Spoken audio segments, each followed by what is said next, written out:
Halimaw si Anthony Davis, kinain lang sa ilalim ang alien rookie na si Victor Wembanyama. Nakabawi naman ang alien at harapang dakdak din ang isinagot kay Davis. Pahiya pa ang inabot ni Christian Wood kay Wemby, mga idol. LA Lakers at San Antonio Spurs, Anthony Davis versus alien rookie Victor Wembanyama. Out si LeBron sa laban na ito. Sayang mga idol, ito pa naman ang unang pagkakataon na magkakaharap sila LeBron at Victor Wembanyama. Well, unang quarter pa lang, isang wing 3-pointer kagad ang binitawan ng alien rookie. Dahil wala si LBJ, nakaatang muna sa balikat ni AD ang opensa ng LA. Nakapagtala na kagad ng 15 points si Anthony Davis. Walang palagang alien rookie kay Davis sa ilalim, mga idol. Kinakaldag lang ni Anthony Davis. No LeBron, no problem. Katuwang ni Anthony Davis, Austin Reeves at Rui Hachimura. Sa Spurs, maalat pa rin si Victor Wembanyama na meron palang 3 points, 34-26 end of first quarter. Lakers up by 8 points. Second quarter, may halong gigil na ang ginagawang opensa ni Anthony Davis. Tinirahan lang harapan ang rookie, nadakdakan pa ni Davis ang alien rookie, mga idol. Halimaw si AD, angat na sa double digits ang lead ng LA. Bumawi naman ang alien rookie ng Spurs, butata ang inabot ni Anthony Davis, bumitaw pa ng isang tres si Wemby.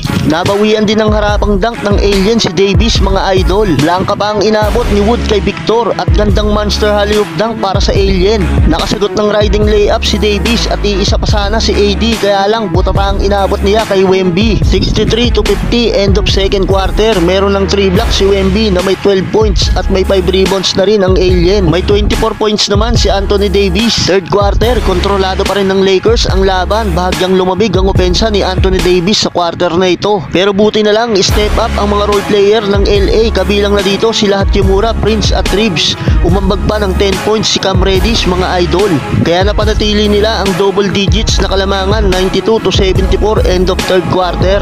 Sa final quarter, mga idol, buhat na ng rookie ng Spurs ang kanyang kupunan. Pahiya pa si Christian Wood matapos araruhin at dakdakan lang ng rookie si Wood, mga idol. Wala ngang palag sa ginawa na ito ni Wemby si Wood. Naidikit pa ng Spurs sa 2 points na lang ang talaan under 2 minutes. Take over mode na ang alien, bumitaw ng magkasunod na tres, one riding layup pa para sa isang player ng Spurs, 117-115. Last 17 seconds, nakakuha ng 2 free throw si AD at naipasok nito ang 2 free throw. At dahil dyan, nakuha na ng Lakers ang panalo. Final score 122-119.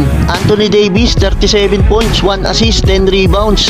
Sinundan naman ng 17 points para kay Taurean Prince. Sa Spurs, 30 points, 2 assists at 13 rebounds naman ang nagawa ng alien na si Victor Wembanyama.